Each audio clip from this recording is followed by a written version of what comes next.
आते, चला जाओ KFC पे घूम के आते, चलो जरा कॉफी देख के आते। डेट कर रहे हैं मौलाना, क्या कर रहे हैं मौलाना? हम तो डेट कर रहे हैं। अल्फाज बदल दिए, डेट नहीं कर रहे हैं।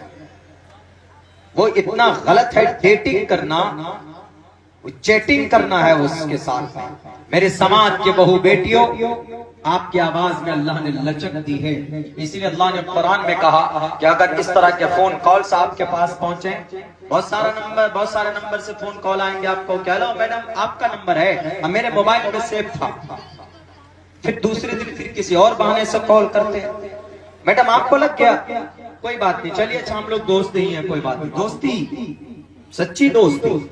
कुछ दिनों के बाद में your voice is very sweet, I like the most your voice, आपकी आवाज बहुत अच्छी, इंग्लिश भी बोलते हैं कुछ कुछ टूटे फूटे, इंप्रेस करने के लिए। अब बच्चियां समाज की ऐसी होती है कि बहुत सीधी और